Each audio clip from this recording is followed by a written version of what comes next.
Have you ever wondered what it would actually cost to buy everything from the 12 Days of Christmas song? Spoiler alert, your wallet would not be merry. I'm Santa Tom, and today we're breaking down the math. Partridges, swans, and even those drummers using the official PNC Christmas Price Index.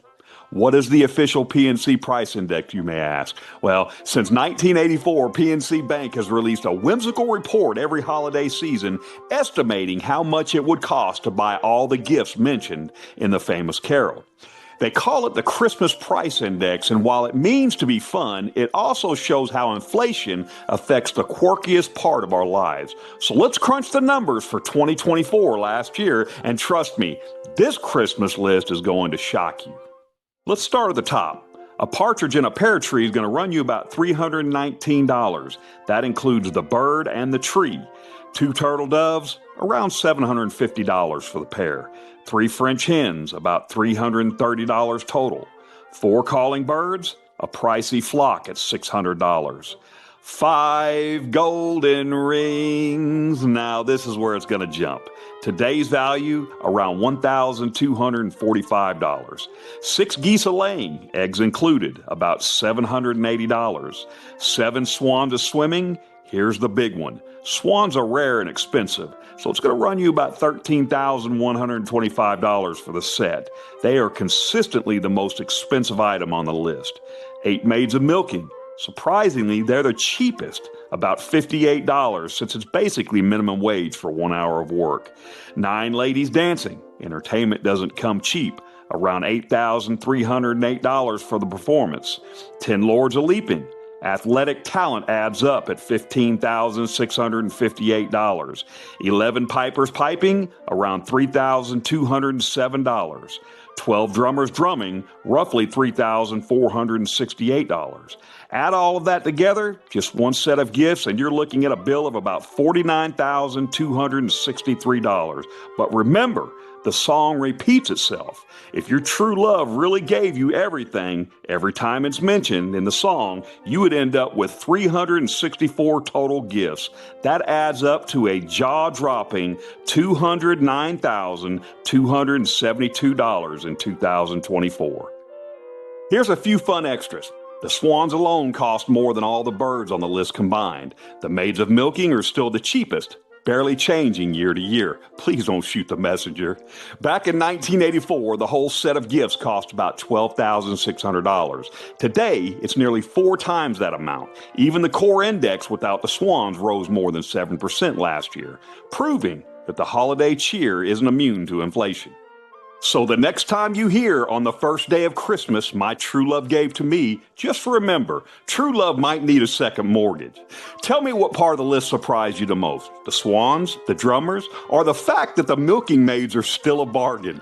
Drop your thoughts in the comments. I'd love to hear what you think, and if you're keeping score, the true cost of Christmas, according to the song, is about $200,000. Until next time, remember, this world could use a little kindness, so be kind to one another. And as always, keep Christmas in your heart year-round.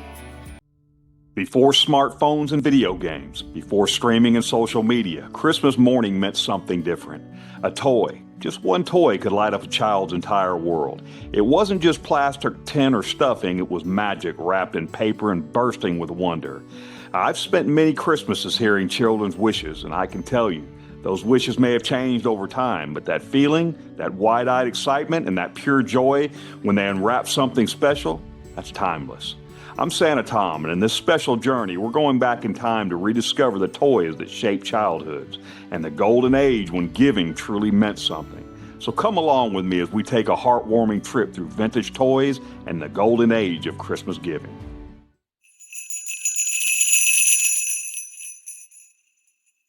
At the turn of the 20th century, childhood looked very different. Toys were simpler, made with love, and often handcrafted. Wooden trains, rag dolls, wind-up tin soldiers that clicked and clacked with joy. The teddy bear was born in 1902, inspired by President Theodore Roosevelt, and quickly became a symbol of comfort and companionship. In an age before malls and online shopping, the Sears Roebuck catalog was the Christmas wish list. Flipping through its pages was like peeking into Santa's workshop. But joy came modestly during these decades. Families often made gifts from scraps. Old buttons became doll eyes. Empty thread spools became wheels.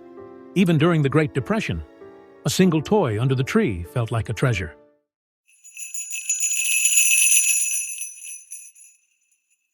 The 1940s brought global conflict and uncertainty. World War II changed everything, including how children played. With metal, rubber, and paper rationed, toys became simpler again. Plastic was scarce. Electric trains were sidelined. But imagination never wavered. Wooden toys like Lincoln Logs and Tinker Toys thrived. They taught kids how to build, dream, and design. And when the war ended, hope returned. With it, the baby boom and a booming toy market. In 1945, a Slinky fell off a shelf and into history. In 1949, Lego bricks were born in Denmark. Play was back, and it was about to get a lot more colorful.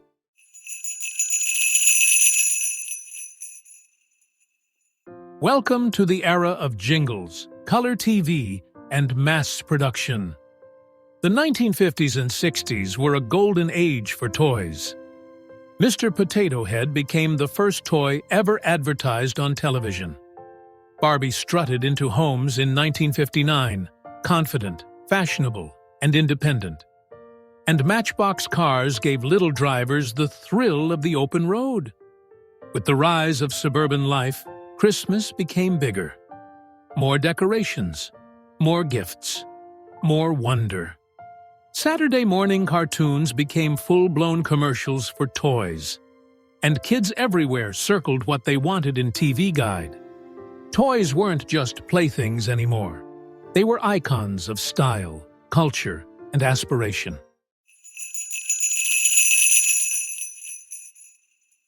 Now we step into the most explosive era of Christmas toys, the 70s and 80s. This was the age of Stretch Armstrong, of Speak and Spell and Simon Says. Electronic toys emerged. Plastic reigned supreme.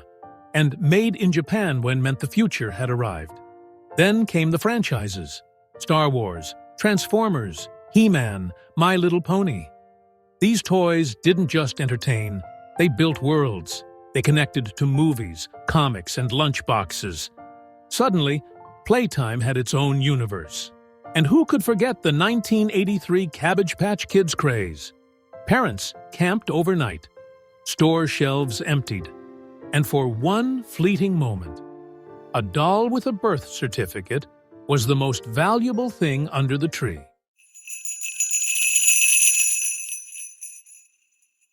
But here's the truth, dear friends. It was never really about the toy. It was about what the toy meant.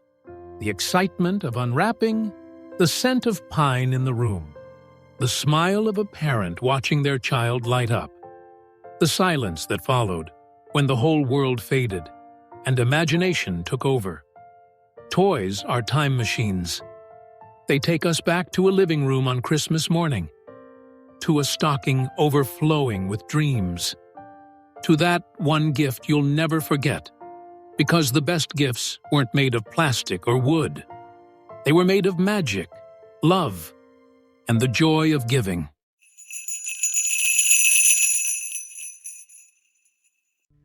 Now, I've seen a lot of Christmas mornings in my time, and no matter the decade, no matter the toy, the real magic was never in the gift itself. It was in the smile, the laughter, the love that filled the room. Maybe it was a train set in the 30s, a Barbie in the 60s, a Star Wars figure in the 80s, or maybe something else entirely. But what made it special wasn't what it was what it meant. Because when we give from the heart, when we create joy and wonder, that's a gift that lasts a lifetime. So this Christmas, may your memories be bright, may your joy be deep, and may the spirit of giving always stay vintage. Merry Christmas from my heart to yours. I'm Santa Tom, and I'll see you next time. And remember, this world could use a little kindness. So be kind to one another. And as always, keep Christmas in your heart year-round. Santa Tom here. When you think of Christmas trees, you probably picture snow, pine scent, maybe a cozy fireplace. But in Rio de Janeiro, Brazil, they put their Christmas tree on the water, and it's massive. Every December in the heart of Rio, the city's lagoon transforms into a stage for one of the most spectacular holiday displays on Earth. A floating Christmas tree that can soar over 280 feet tall. That's taller than the Statue of Liberty, and it's completely covered in millions of shimmering lights. The tradition began in 1996 when the city decided to create something new, something that would reflect Rio's tropical beauty while still capturing the magic of Christmas. Instead of placing a tree in the city square or park, they anchored it right in the lagoon, so the lights reflect perfectly off the water. The annual lighting ceremony is a huge event. Tens of thousands gather around the lagoon with fireworks, live music, and performances marking the start of the holiday season. It's not just a local thing.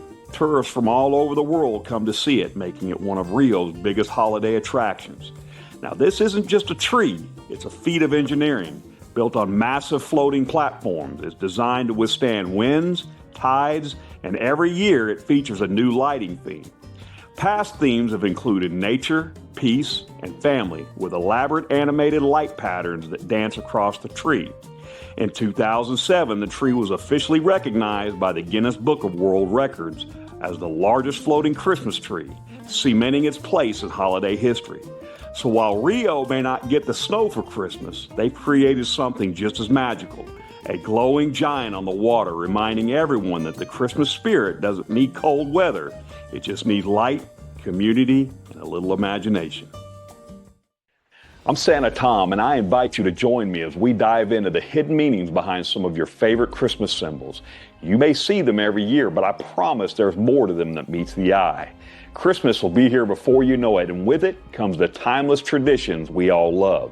The tree, the stockings, the bells, but have you ever wondered where these symbols come from or why we use them year after year? Many people think they're just festive decorations, but in truth, these symbols are rooted in deep history, ancient culture, and powerful meanings.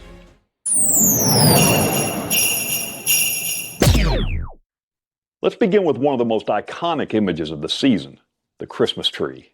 But before it sparkled with lights and ornaments, it carried a message of hope and endurance. For thousands of years, evergreen trees have stood as a symbol of life and renewal. Ancient civilizations, including the Egyptians, Celts, and Germans, would bring evergreen branches or the entire tree into their homes during the winter solstice. This honored the resilience of life in the darkest months.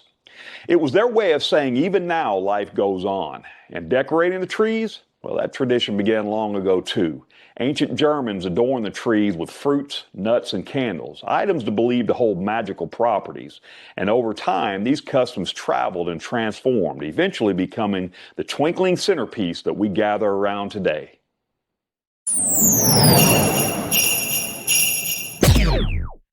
Now let's talk about someone who's near and dear to my heart, Santa Claus himself.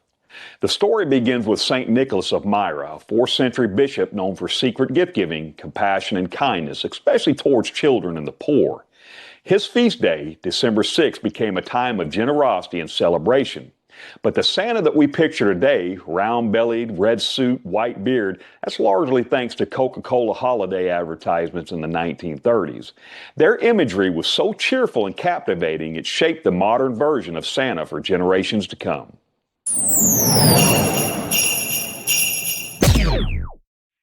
What about that star on top of your tree? It's not just there to look pretty, it carries deep meaning. In Christian tradition, it represents the Star of Bethlehem, the celestial light that guided the wise men to the newborn Jesus. But even before that, ancient pagan cultures placed stars or crescent moons atop trees to symbolize the return of the sun after the solstice. Two worlds, one symbol of hope.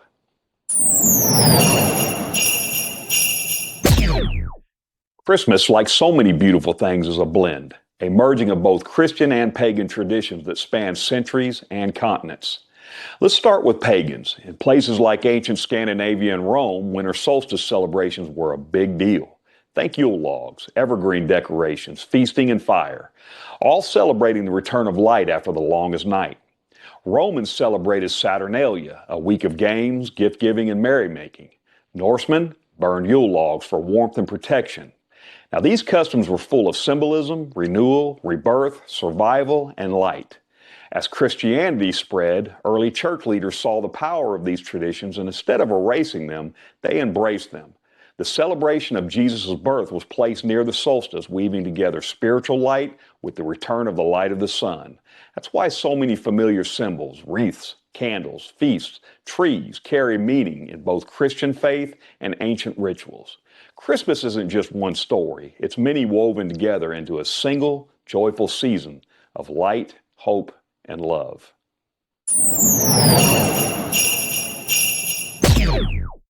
So the next time you hang a stocking or place a star atop your tree, remember, you're not just decorating, you're connecting with centuries of tradition, a story bigger than any one generation. These symbols are bridges between past and present, reminding us that the true spirit of the season lives in generosity, wonder, and togetherness. So I've got to ask you, what's your favorite Christmas symbol? Let me know down in the comments. I love reading your stories. And if you enjoyed this magical journey, don't forget to click the like, subscribe, and notification bell so you'll never miss one of my Christmas videos. I'm Santa Tom. Thanks for watching, and until next time, remember, this world could use a little kindness, so be kind to one another. And as always, keep Christmas in your heart year-round. Every December, something stirs inside of us, a feeling that's hard to name but easy to recognize. It's the sparkle in a child's eyes, the glow of a fireplace, the warmth of a memory that you didn't even know you missed. But what is it about Christmas that endures? Across centuries, across cultures, across belief systems, this season still brings us together. Why do we decorate trees? Why do we give gifts? Why do we wait every year for something magical? As a professional Santa Claus, I've spent hours listening to children's wishes and sharing joy wherever I go. But I've learned that the real magic of Christmas is bigger than toys or tinsels. So today, I invite you to take a journey with me through the ancient past, across global tradition, and deep into the hearts of people who have forever been changed by Christmas. This is the story of Christmas, of where it began, and how it's grown, and why it still matters more now than ever. Because Christmas isn't just a date on a calendar, it's a light in the darkness, a gift of hope, a spirit that lives in us all, if we choose to carry it. So grab a blanket, pour a warm cup of cocoa, and join me as we unwrap the spirit of Christmas.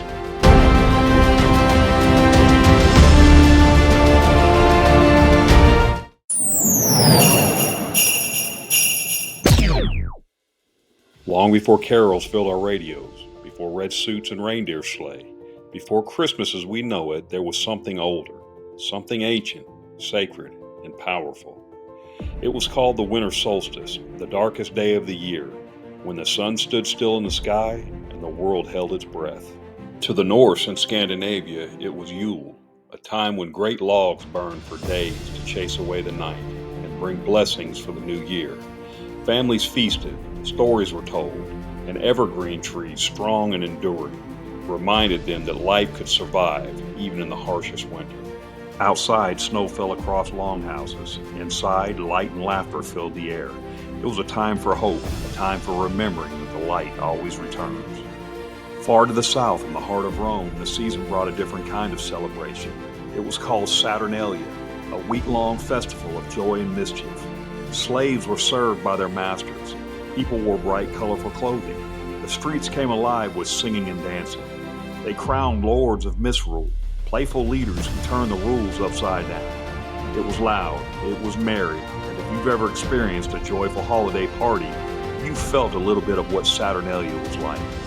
Across the sea, the Celts told a story of two great kings. The Holly King ruled the dark half of the year, but on the night of the winter solstice, the Oak King would rise again, bringing back the light.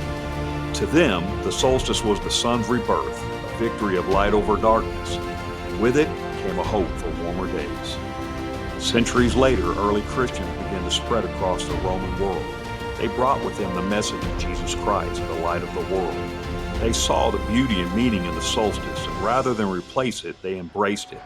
They set the celebration of Christ's birth near the longest night of the year, not because anyone knew the exact date, but because the world already understood the power of welcoming light into the darkness. Candles glowed in chapels, families gathered in prayer. The birth of Jesus brought a new chapter to humanity's oldest winter story. And that's the legacy of the solstice, of Yule, of Saturnalia. It lives in the candles we light, the trees we decorate, the warmth we feel inside during the coldest days of the year. Before Christmas was Christmas, it was still a time for light, for hope, for joy, for love. And in those ancient fires, in those feasts and stories, we can still see the first sparks of what we now call Christmas.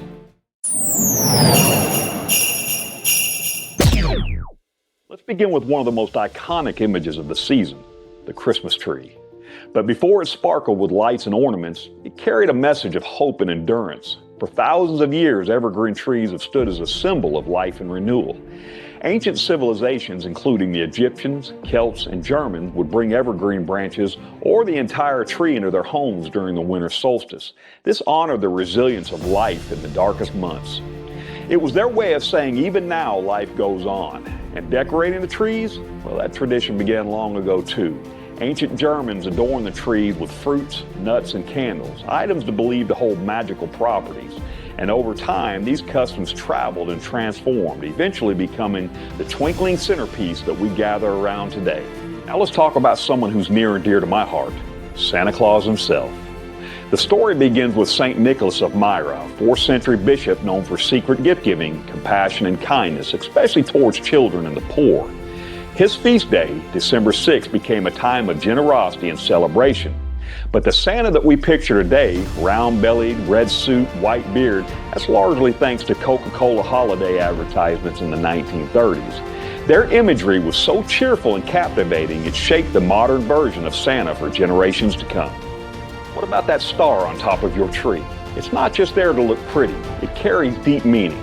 In Christian tradition, it represents the Star of Bethlehem, the celestial light that guided the wise men to the newborn Jesus. But even before that, ancient pagan cultures placed stars or crescent moons atop trees to symbolize the return of the sun after the solstice. 2 worlds, 1 symbol of hope. Christmas, like so many beautiful things, is a blend, a merging of both Christian and pagan traditions that span centuries and continents. Let's start with pagans. In places like ancient Scandinavia and Rome, winter solstice celebrations were a big deal. Thank Yule logs, evergreen decorations, feasting and fire, all celebrating the return of light after the longest night. Romans celebrated Saturnalia, a week of games, gift-giving, and merrymaking. Norsemen burned Yule logs for warmth and protection. Now, these customs were full of symbolism, renewal, rebirth, survival, and light. As Christianity spread, early church leaders saw the power of these traditions, and instead of erasing them, they embraced them. The celebration of Jesus' birth was placed near the solstice, weaving together spiritual light with the return of the light of the sun. That's why so many familiar symbols, wreaths, candles, feasts, trees carry meaning in both Christian faith and ancient rituals. Christmas isn't just one story. It's many woven together into a single, joyful season of light, hope, and love. So the next time you hang a stocking or place a star atop your tree, remember, you're not just decorating, you're connecting with centuries of tradition, a story bigger than any one generation. These symbols are bridges between past and present, reminding us that the true spirit of the season lives in generosity, wonder, and togetherness. So I've got to ask you, what's your favorite Christmas symbol? Let me know down in the comments. I love reading your stories. And if you enjoyed this magical journey, don't forget to click the like, subscribe, and notification bell so you'll never miss one of my Christmas videos. I'm Santa Tom. Thanks for watching. And until next time, remember, this world could use a little kindness, so be kind to one another. And as always, keep Christmas in your heart year-round.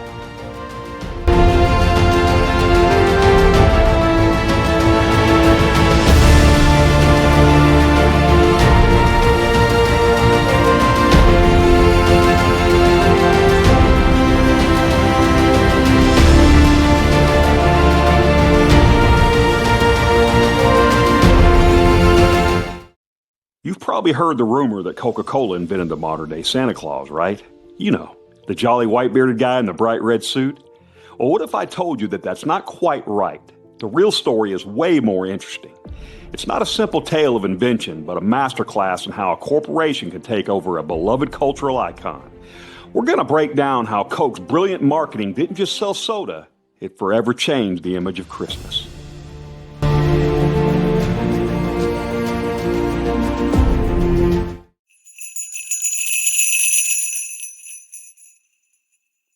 Back in the 1920s, Coca-Cola had a seasonal slump. People saw their drink as the perfect refreshment for a hot summer day, but once winter hit, their sales literally froze over. And it makes sense. Who craves an ice-cold drink after coming home from the snow?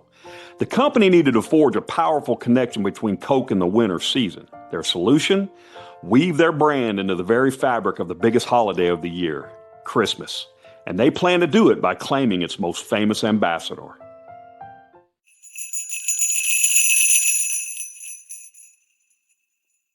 Now, before the 1930s, Santa Claus was all over the place. Sometimes he was a tall, thin man. Other times he was a spooky-looking elf.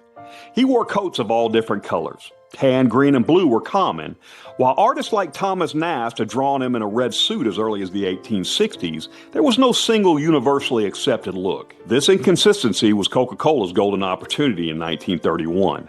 They hired an illustrator named Haddon Sunbaum for a huge new campaign ad, and their mission was to create a warm, wholesome, and definitive Santa. Taking inspiration from the 1822 poem "'Twas the Night Before Christmas," Sunbaum painted a friendly grandfatherly figure with rosy cheeks, a big belly, and kind twinkling eyes. And this Santa was always seen pausing on his busiest night of the year to enjoy a refreshing Coca-Cola. Now here's the biggest myth, that Coke changed Santa's suit to red to match its brand colors. It's just not true. The red-suited Santa already existed. What Coca-Cola actually did was far more powerful. Through relentless repetition in major magazines like the Saturday Evening Post and National Geographic, they didn't just present a version of Santa, they presented the version of Santa. For over 30 years, from 1931 to 1964, Sunbaum Santa was beamed into millions of homes, cementing one specific image in the world's collective mind.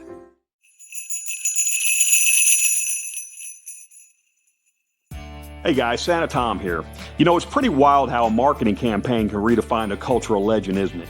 And if you find this kind of hidden history as fascinating as I do, go ahead and consider hitting that like and subscribe button, because the full impact of this goes way beyond just selling more soda. And if you'd like to hire Santa Tom for your next event, home visit, virtual visit, or pre-recorded message, check out my website at santatomtx.com and let me help you make Christmas memories.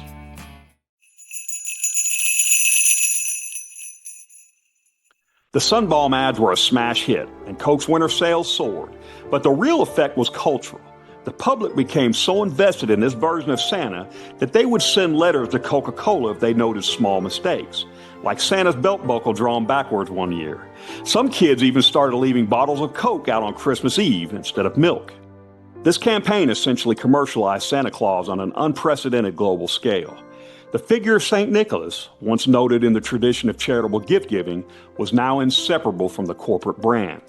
For generations, this has drawn criticism from people who argue that it turned Christmas into a festival of consumerism, overshadowing its spiritual roots. Through its sustained decades-long campaign, Coca-Cola became the primary promoter of Santa's modern image. Now, the corporate branding of Santa did have some strange and unexpected ripple effects. As Santa became a more commercialized symbol, he drew fire from some groups who felt he was distracting from the traditional meaning of Christmas. But in a bizarre twist of fate, a technological mix-up helped solidify his place in modern culture. In 1955, a Sears ad mistakenly printed the phone number for the Continental Air Defense Command instead of the Santa hotline. When the kids started calling, the commander on duty, Colonel Harry Shute, decided to play along. He ordered his staff to give out updates on Santa's location. This single accident gave birth to the NORAD Track Santa program, a beloved tradition that still continues to this day as a massive community outreach program run by the Department of Defense.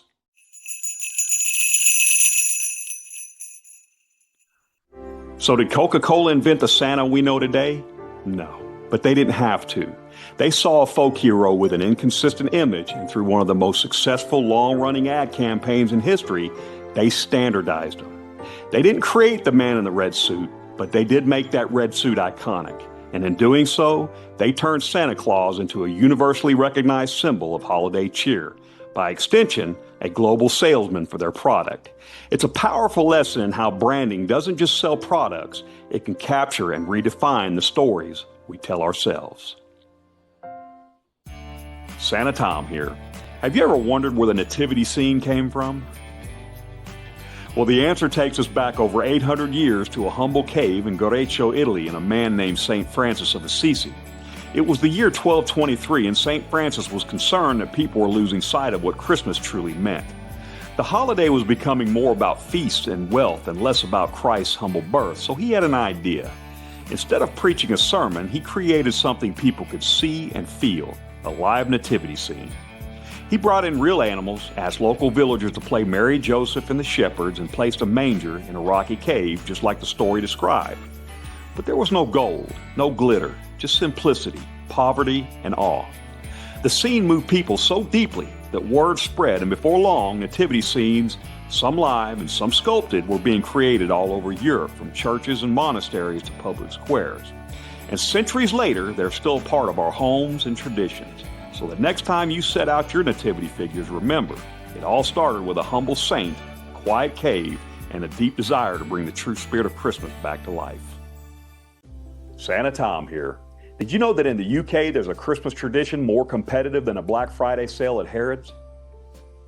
It's called the Christmas Number One, and it's a full-on national obsession.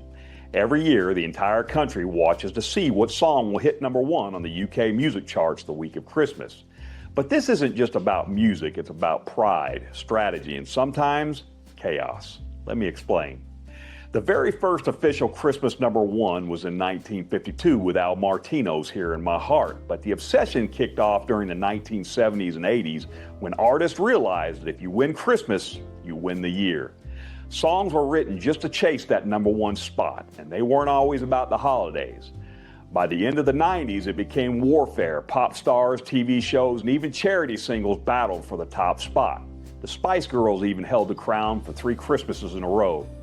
Then came reality shows like The X Factor, rigging the charts for their winners year after year. Fans weren't too happy about this, so in 2009, they fought back. A grassroots campaign launched on Facebook to stop the X Factor machine. The chosen song? Rage Against the Machine's Killing in the Name. Not exactly jingle bells, but it worked. They beat X Factor at its own game. The rebellion made history. Today the battle continues. Sometimes it's a heartfelt charity song, sometimes a joke entry, and once it was a song about sausage rolls by a guy named Lad Baby. Yes, that happened 4 times. The UK takes their music seriously and not seriously at all. So next time you hear All I Want for Christmas, remember, in Britain, there's a chart war raging behind the tinsel. And every December, someone's fighting for a place in history. What would your Christmas number one be? Let me know in the comments below. Santa Tom here. Think Christmas cards have always been snowflakes, reindeer, and warm wishes? Not in Victorian England. In fact, back in the 1800s, holiday cards often featured bizarre and downright creepy images, like dead birds, dancing frogs, insects in boots, and even goblins attacking children. And yes, these were meant to be festive. The Victorians just had a different sense of humor, blending dark folklore and holiday cheer, and using shocking images to stand out in a sea of sugar plum sweetness. So the next time you open a cheerful card with glitter and Santa, just remember, you could have gotten a decapitated goose or a goblin in a top hat instead. So, Merry Christmas, right? Maybe you've heard of him. Santa Claus, jolly old Saint Nick, master gift deliverer, and the busiest traveler on earth. Well, at least for one night of the year anyway. But just how many miles does Santa Claus actually travel on Christmas Eve? I'm Santa Tom, and today we'll break it down with some holiday math. First, we need to figure out how many homes Santa visits in one night. There are about 2.3 billion children worldwide. Now, not all are going to celebrate Christmas, so let's narrow that down a little. Roughly 31% of the world's population celebrates Christmas. That gives us around 700 million children in Christmas-celebrating households. With an average of 2.5 children per household, that's about 280 million homes on Santa's list. Now for the fun part. How far does Santa travel in one night? Well, the Earth's circumference is about 24,900 miles. Poor Santa isn't just circling the equator once. He zigzags, crisscrosses, and backtracks across continents, oceans, and time zones. Now, scientists and mathematicians alike who've tackled this estimate Santa's route to be about 75 million miles total, and that's if he were to travel efficiently between 280 million homes in one night. Now, let's talk about speed. Santa has 31 hours of Christmas Eve to work with, thanks to time zones and the Earth's rotation. To cover 75 million miles in 31 hours, he'd need to travel about 2.4 million miles per hour. That's 3,000 times the speed of sound, or roughly 1,000 times faster than the fastest jet ever built. Clearly, Santa's sleigh runs on more than reindeer power. It's pure Christmas magic. Now, don't forget the stops. Santa doesn't just fly by. He has to land, slide down the chimney, deliver gifts, eat cookies, and get back up again. So let's say each stop takes 1/1000th of a second. With 280 million homes, that adds up to nearly 80 hours worth of stop time, which means Santa's time efficiency is beyond anything humans or even physics can handle. To put Santa's journey in perspective, he'd travel the equivalent of going from the Earth to the Moon and back 150 times in one night. His sleigh would have to withstand G-forces thousands of times stronger than the astronauts experienced during liftoff. And the reindeer, well, each one would need to burn about 9 million calories per second just to keep up. Hope they like magic oats. So the big reveal, how many miles does Santa travel on Christmas Eve? Well, the best estimates lands us around 75 million miles at speeds faster than anything our technology could ever dream of. At the end of the day, the numbers may not make sense, but that's the point. Santa's journey is powered by more than just math. It's powered by wonder, belief, and a little Christmas magic. Because sometimes the best things in life can't be explained by science alone. If you've been enjoying this series of Christmas by the Numbers, please leave a comment, like, and subscribe to the channel. And until next time, remember, this world could use a little kindness, so be kind to one another. And as always, keep Christmas in your heart year-round.